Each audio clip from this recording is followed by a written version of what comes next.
Welcome to Timber Critters. It's trail cam time. So I got my trail cameras put out, and then I categorized all my deer pictures from last year into individual bucks. So I created a watch list so I knew which deer I was looking for so I can identify them this year. So hope you enjoy it. Well, it's the end of June, and it's that time of year to get trail cameras back out. I usually take a little break between turkey season and deer, getting ready for deer. Once turkey season's done, which is close to the end of May, I take my cameras down and then just take a little bit of a break. So last year I waited, I think, until the 1st of August, and that was way too late. I didn't hardly get any pictures so I could get an inventory last year. So I'm going to do it a little bit earlier this year.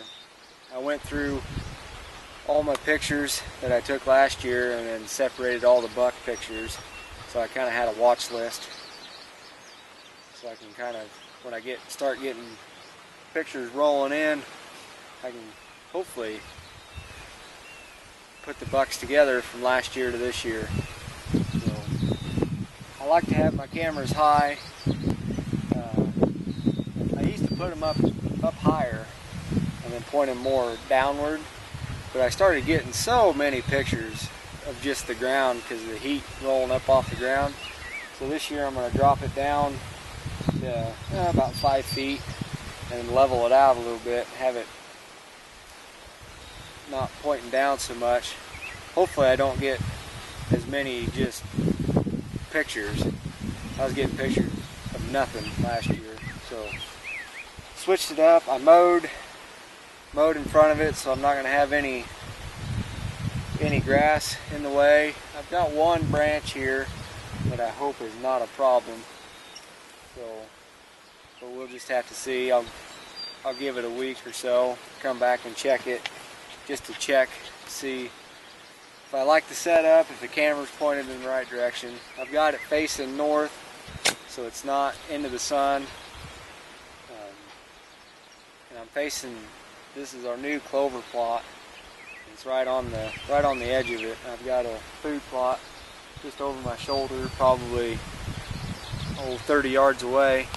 And I expect some of the deer to come from that way, right here into the clover, and then out through our small food, or what we're calling the buffet, into the main ag fields. There's a cornfield here and a bean field over there and an alfalfa field, and that's the main feeding areas at night.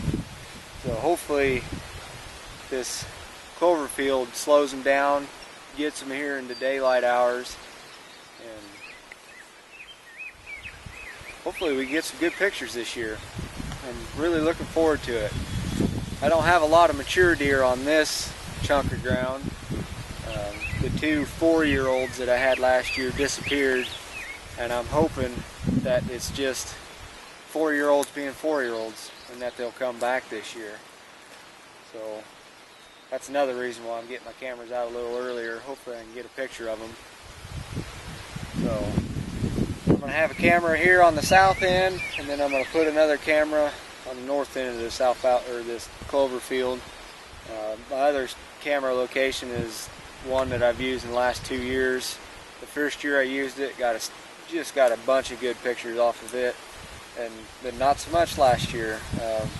We didn't have much of a food plot last year because it was wet, and it was really late getting it put in, and we ended up just doing a radish and turnip field. And the bean fields never got planted. The big ag fields that's now soybeans and corn was nothing last year, so there had no reason to come through this property. So hopefully that'll change. It should change. It should be more normal.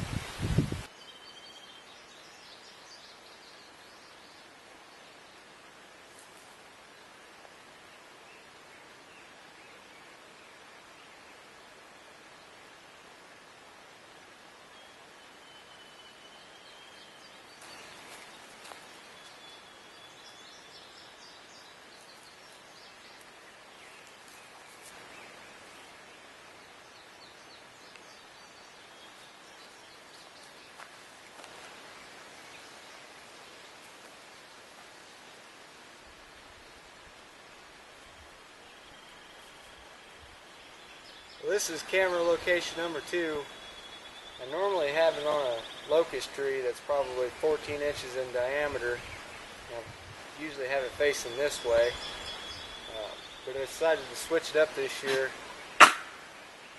Bless you. And face it away from the sun. It's very shaded over there, but I noticed last year I was starting to get a few pictures of nothing from just the heat and stuff coming off the ground.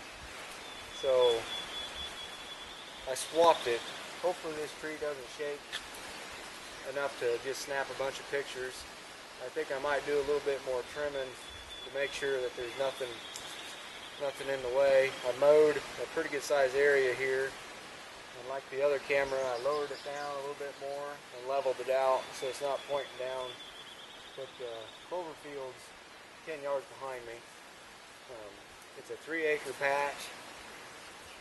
I've only got 2 cameras that I'm going to designate for this field. It would be nice if I had a third one over on that corner, because there's about 3 different spots that they can enter this field. Here, there, and then back kind of towards where that other camera's at. They can, and they will walk on the inside of the timber right here and then pop out down a ways, probably 80 yards. But I'm hoping that just during the summertime that they'll just use this mowed path, since it's easy walking and there's enough cover around that they'll feel comfortable to enter the field right here. So that's what's happening. Well, I'm out on one of the farms. I set the cameras up on Tuesday and it's Sunday. I wanted to get out here and make sure they're pointed in the right direction and what have you, but we finally got some rain. So I think the clover already looks better. It looked good before, now it's going to be really good now that we've got some rain. The food plot that was established, it looks better. And the second one that was planted, it looks fairly good. None of the beans have come up yet, but the sorghum and buckwheat have, and the turnips. So now that it's rained, I think the soybeans will come up. And then the other 2, I don't know. I think the rabbits are keeping up on them. They're not very big plots, so we may have to replant those. We'll probably do a turnip radish, maybe even a little bit of rye for late season. But we've got a month to decide on that. It's the 3rd of July today, so we usually plant our turnips and stuff on the very last weekend of the month. So we've got all month to decide whether it's going to be a good food plot or not. And if not, I think we left some turnip seed set aside from our main planting, so we can throw that on top just to make sure that there's something there. Everything's looking good. I'm gonna go back to the house now and check the cards. Hopefully we got some good pictures. Well, I just moved this trail camera. I've got 2 on this farm, and I had them to where I can just drive right up to them on the landowners side by side, so I wouldn't leave any scent. And wasn't quite getting what I was wanting, so I moved closer to where I got the picture of the really big one last year. There's a pretty nice creek crossing behind, right straight in front of me here. Right there. I had the camera right on top of that crossing, but I also had my cameras out later last year, and I don't really want to be walking in and out of the tall weeds, leaving scent. So this, where I'm at right now, has been grazed by cattle, so everything's really short, so I can kind of walk in here without touching anything. And I'm only parked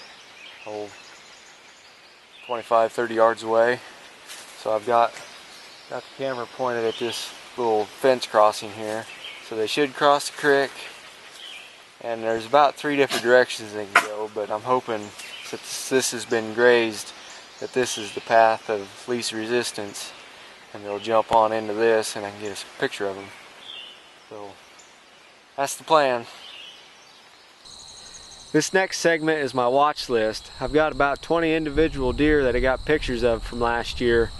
There's several 2-year-olds, 3-year-olds, a few 4-year-olds, and a couple 5-year-olds. So here's my deer.